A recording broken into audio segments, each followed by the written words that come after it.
no mercado da bola. Pessoal, já deixando os créditos ao canais da SBT Sports Rio, torcedor flamenguista, se não é inscrito no canal, se inscreva, deixe seu like e o seu comentário, que isso faz uma enorme diferença pra gente aqui dentro da plataforma. Agora, sem mais enrolação, bora pro conteúdo. Festa da empresa. Ó, Fabrício Bruno tá próximo de ser vendido, por exemplo. Você esperava isso? Pro Cruzeiro, não. Então, pois é, mas está muito próximo. A gente está brincando aqui, mas enquanto a gente faz o programa, está acontecendo uma reunião no Ninho do Urubu, que o José Boto, agora, o BAP, exatamente, porque muita coisa está acontecendo lá no Ninho do Urubu nessa manhã. Teve mudança do departamento médico durante o final de semana. O Márcio Tanuri, ele foi desligado, um profissional que estava lá há quase 23 anos.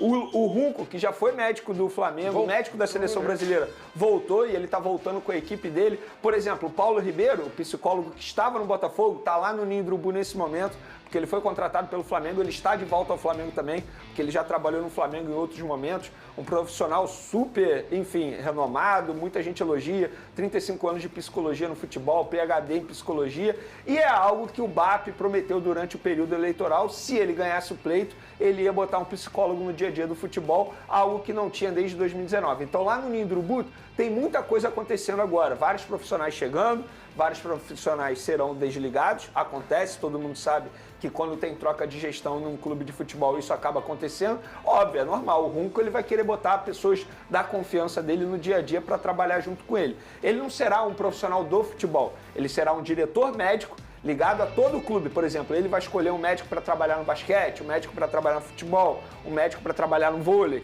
Então ele será um diretor médico do Flamengo, do Clube de Regatas do Flamengo. Falando sobre essas mudanças, aí acontece também uma reunião para debater a venda do Fabrício Bruno. Com o pessoal do Cruzeiro lá? Não. É com o BAP, exatamente. O José Boto, uma reunião interna, porque o José Boto ele recebeu a nova proposta do Cruzeiro, o Flamengo recusou a primeira, a nova proposta é de 7 milhões de euros de maneira fixa, por 70% dos direitos econômicos. A primeira, 5 milhões. A primeira, 5 por 50%.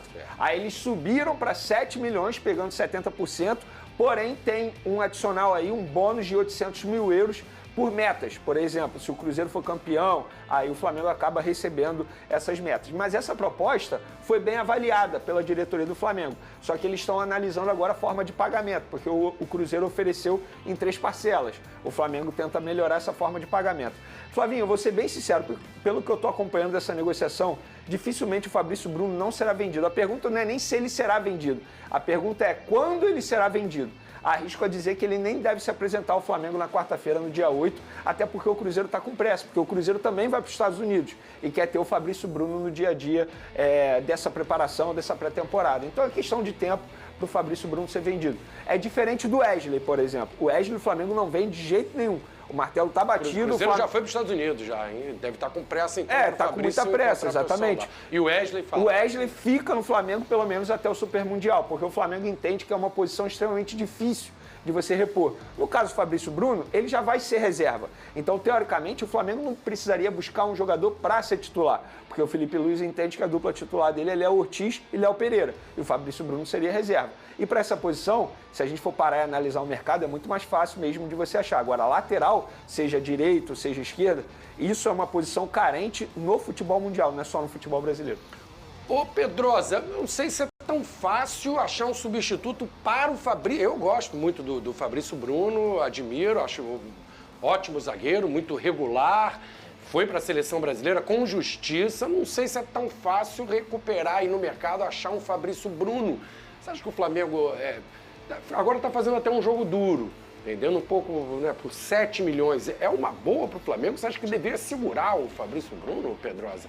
Porque, assim, sempre é bom ter pelo menos mais um zagueiro. Tem 2 de confiança, tem que ter aquele pronto para entrar, né?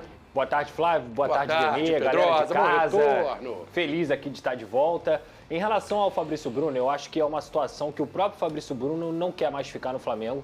Ele encara, obviamente, que ele teve o melhor ano da carreira dele, chegando à seleção brasileira e com todos os méritos. A gente elogiou o Fabrício Bruno aqui, se eu não me engano, em jogos contra a Espanha e Inglaterra, para você ver o nível que esse jogador estava no ano passado. E chega o Felipe Luiz, que é uma escolha completamente normal também, nenhum absurdo ele colocar o Fabrício Bruno no banco para o estilo de jogo que ele tem, mas o Fabrício Bruno, como atleta também, pelo momento que ele vive, tem o direito de querer ser titular, tem o direito de querer entrar em uma grande equipe como é o Cruzeiro, e o Cruzeiro está formando um grande time novamente. Então, assim, eu acho que para o Flamengo, 7 milhões de euros, a gente vai botar aí com os 800 mil euros em bônus, quase 50 milhões de reais que a gente pode colocar para um reserva que não quer mais ficar, eu acho que é uma negociação válida para ambos os lados. E aí o Flamengo vai ter que ir ao mercado para contratar um jogador que se encaixe no próprio estilo de jogo do Felipe Luiz. Eu acho que com 50 milhões de reais você pode gastar menos e ter dinheiro em caixa para poder até colocar em outras posições. Vale lembrar também que tem um zagueiro que eu gosto muito, que a gente sempre fala aqui, que é o Cleiton, que recebe poucas oportunidades e que ele pode receber mais oportunidades esse ano.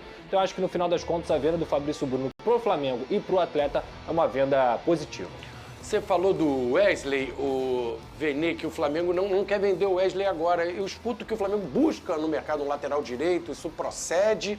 Com a permanência do Wesley, tendo Varela lá, precisa de um outro lateral direito?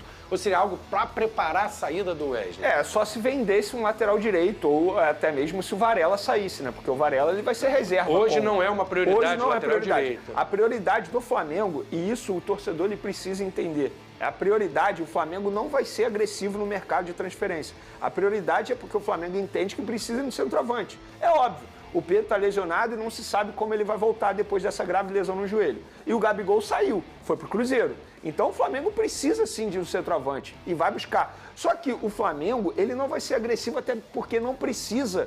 O Flamengo tem um baita elenco. Teoricamente, mas o Felipe... para centroavante precisa. Sim, é a posição que o Flamengo está buscando. E agora ser não rápido, faz sentido. né? Tem que ser logo. Esse é o ponto, ele precisa ser logo. Agora, para a lateral direita, que você me questionou, não faz o menor sentido o Flamengo gastar tempo e dinheiro numa posição que o Flamengo já tem dois. E não quer negociar o Wesley de jeito nenhum. Não faz o menor sentido. E sobre o Fabrício Bruno, posso só fazer um rápido comentário aqui? Muita gente critica o jogador pelo fato dele pedir para sair para o Cruzeiro. Gente, ele não é um jogador acomodado.